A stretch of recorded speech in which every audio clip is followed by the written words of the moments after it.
I promise the world's not coming to an end, but it is getting very exciting out there. If you're watching any of the news, whether it's real estate related, government related, or any kind of relation to the way the world economy is going, artificial intelligence, all these other things.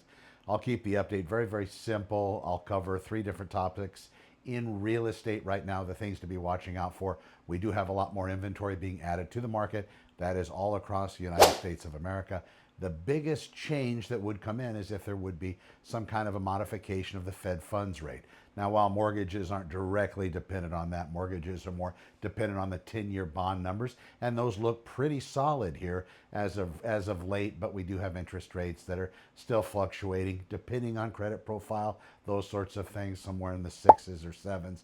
If you have a particular type of investment fund or mutual fund, you might be able to score a little bit lower than that on a mortgage, but you're going to have to reach out to your lender, find out those numbers. Specifically, though, if the Fed were to reduce the rate, then we would see the buyer drive start to increase. The only changes right now aren't actual prices of real estate, the recorded and sold prices. The biggest changes out there is it's taking longer to sell real estate. There'll come a point, if it continues on this trend, that in fact sellers are going to start to reduce those prices to go below where the market averages had been. So if you live in a particular neighborhood, it could be that right now the prices are pretty much even with the past sold properties as the properties are gaining or being put on the market.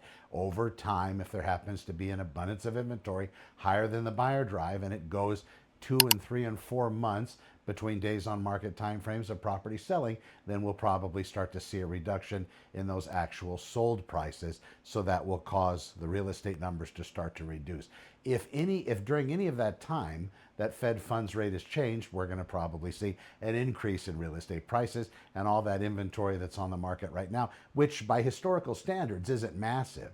In fact, we are only have a doubling of the increase of days on market, going from 20 days to now somewhere around 40 days. So it's not some massive change. When I first started real estate back in 1998, it took 6, 7 months to sell a house. So things are a lot different now than they had been. And I think the real estate market had all of us spoiled over time, even with the last foreclosure market that happened back in 2007. So for those folks of you, those people out there that are looking for the fat loss and trying to get their body in a better shape, there's all these weight loss drugs out there. You can see those. Do some research before you agree to start taking them. Maybe you're already taking them, but do some research and find out what your after action plan is. That's where a lot of people mess it up. So I did a lot of fasting to trim my weight down from 365 pounds to somewhere in the 240s. Now, that those numbers continue to fluctuate. Now, if I don't keep an eye on it as part of my after action plan, then I get far outside the lines and I'll get right back up there again, even fatter than I was. So you have to be careful and develop a strategy for when you get close to your goal, or even with every little incremental fat loss, you want to have a strategy so you don't replace that fat. So it's that yo-yo thing that we all struggle with because, food is so good, it's incredibly addictive. And us as human beings, we love that dopamine hit. So when you're doing food, when you're doing drugs, when you're doing alcohol, you're getting that massive dopamine hit. And that runs very close to our evolutionary processes where we just continue to want that. So try to back up a little bit and sit down and work it out. Maybe that's the thing that's been missing from your weight or fat loss strategy. Maybe you've never even developed that final plan. What's going to happen when you get there? What's going to happen when you don't have to go to the big and tall place to shop, when you can actually go into any place and buy something off the rack and it fits? That's just a weird thing, especially if you've been fat for a very long time. So watch out for yourselves. Forgive yourself if you happen to go out there and you screw up your plan, which maybe you've done countless times before. You know what? Be friendly to yourself. Say, listen, I'm going to forgive myself and I'm going to move on. The reason why that's important, I know it sounds kind of soft, but with my background and all that, soft is not my middle name. But again, it's something to consider. If you're going to forgive yourself, that means you're going to resume your process. You're not going to screw it up and then just continue down this path of debauchery, eating all the time, drinking all the time, whatever it is your sin happens to be that you're trying to get rid of. You'll forgive yourself and then you can continue on your path. Now, one blowout meal, one screw up, one mistake isn't a problem. Maybe 100 aren't a problem either. eventually it's going to work. You just have to keep trying without giving up. And then remember those two critical things. Have an after action plan. When you drop a few pounds, how are you going to sustain it? And then take off another chunk and then figure out how you're going to sustain it. After you do that a few times, it's going to be more habitual, and you want those habits to be the right habits. Right now, if you're fat, you probably have the wrong habits. If you're unhealthy, you have issues, it's probably the wrong habits that you're doing. Do an analysis of that. Look at what your habits are. What do you do on a daily basis, monthly basis, yearly basis? What is it that gets you to where you are, has sustained you where you are if you are overweight and fat? And then what can you do to change it? Look at two things. You know, if you're taking the weight loss drug, that's fine. That's going to be more of a fasting type approach because it's going to strip out your appetite. But besides the drug-induced abilities of what that happens to do, you might look at fasting and then look at caloric restriction. Caloric restriction has been what we've been sold on forever. The fasting thing, although that's been around a lot longer than caloric restriction in the form of starvation, that might be something that might be interesting to look at, and you'll see tons of YouTube videos. Now, finally, we're going to talk about artificial intelligence, what's happening on that front.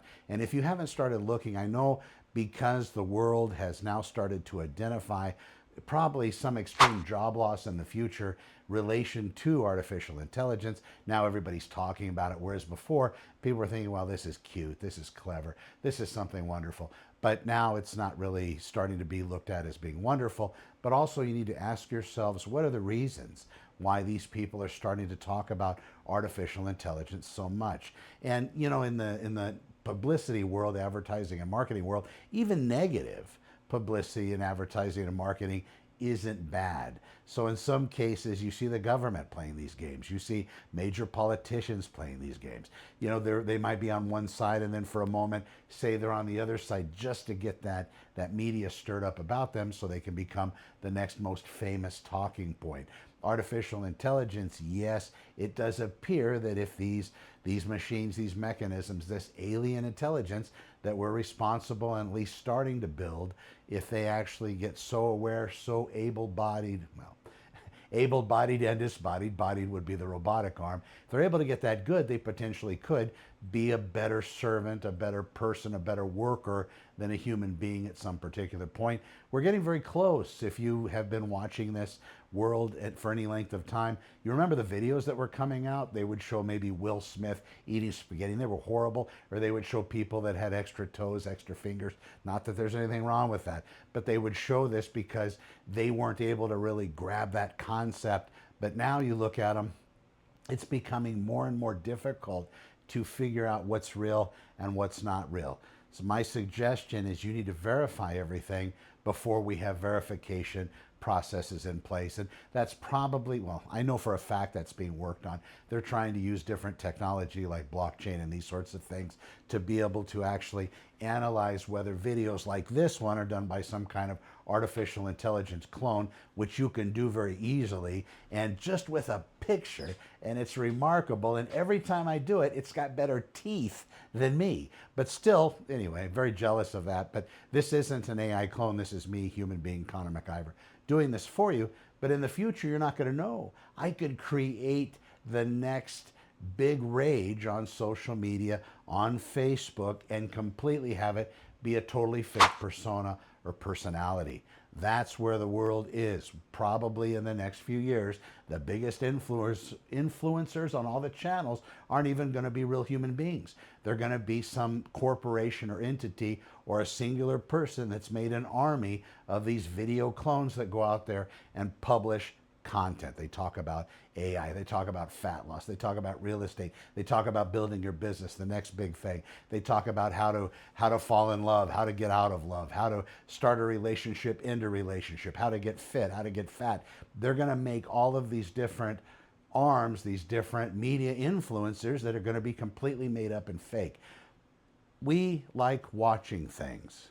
It's nice to know whether that thing we're watching is actually an actual human being or not. But in the end, as human beings, I don't know if we really care. That's something else you might want to think about. Does it matter if I'm programming a bot that looks just like me to do these videos, or do you really want to hear from me? Or what would the difference actually be? That's something else to investigate and think about. We're going to start seeing a lot of fakes. Us human beings, right now, it's already hitting our marketing channels. It's hitting everything we're looking at in the advertising world. Whenever we're on any of our social media, we're followed around by that last thing we talked about out loud, and it's always everywhere. So watch out for yourselves. Make sure you pass this information along to those around you. Even when you watch just the regular garden variety, run-of-the-mill news, the same newscaster that you know and love, you've been watching them for years, maybe they're not real. Maybe they're a fake. Maybe they're AI generated. And not that there's anything wrong with that, but I think it's important that we actually know what we're digesting, what we're watching hours and hours of. And if it's a cartoon or something, of course it's not real. It doesn't matter. But if you're looking to somebody that's speaking about something that's close to your heart, something of a religious nature, something maybe of a health nature, value set driven nature, or a code and ethical nature, maybe it's good to hear from them directly instead of hearing from somebody that maybe made a clone of them and now is trying to fool you with it. Watch out for everything that's going on. If you haven't looked at any of the Chat GPTs, the Groks, the Geminis, these are different large language models. You got Microsoft Copilot and Claude. If you haven't just looked at them, talked with them, spoken with them, you'd be surprised. I think it's important. I think a lot of the world has already. And then make a decision whether or not you want this to be a part of the business that you're in, the business you're working in, the business you're building, and then work it out to maybe there's some systems that's offered within artificial intelligence that you actually might be able to have do things for you. Maybe read your emails, maybe respond. But when you're getting perfect emails, at least I'm noticing this in myself, when I have somebody send me an email that's completely perfect, it doesn't even sound like them. I'm thinking, oh, really? You're not gonna, how insulting. You're not responding to me as if you're you. You're using ChatGPT or one of the other large language models to respond. Well, there's that. Everybody be safe. I'm Connor with Honor. When you're ready, reach out. Of course, you can find me at SantaClaritaOpenHouses.com. I also have Hire, H-I-R-E as in hiring, HireAIVoice.com. Check it out. I actually have a demo number there. You can call it 661-219-7299. That's 661-219-7299. What this system does is I actually formatted it to be a demo for an AI voice system that I built and put together. It has to be programmed specifically per business. We'll have to get a number and get A2P registration completed so you're able to use it in SMS and text message fashion. But this voice AI, they call your number after hours, holidays, when you don't have your staff there, or maybe you're just a one-man band, one-woman band, one-person band, and you need somebody to answer that phone for you so you don't miss a call. That's what it does. And it's not trying to masquerade itself as a human being. It does say it's AI, but it does give a name and it does interact with the client. It's not press 1 for this, 2 for this. It actually has an engaging conversation. Just try it. I was shocked when I finally found and was able to build out the technology on how well it does. And this is just a demo. It knows nothing about your business. But if you say you're Pete's Flower Shop, it's going to act like it knows all about your business. It's not programmed, so it might give different prices or it might give something, but it's going to talk about roses, orchids. If you're some kind of entertainment shop, it will do the same. It's amazing. That's 661-219-7299. The website's Hire, like I'm going to hire somebody, HireAIVoice.com. And of course, Santa Clarita Open Houses is a real estate arm. And as far as the fat one, let's do YouTube at Home Muscle. Be well. Thank you so much for watching. I will see you in the next one.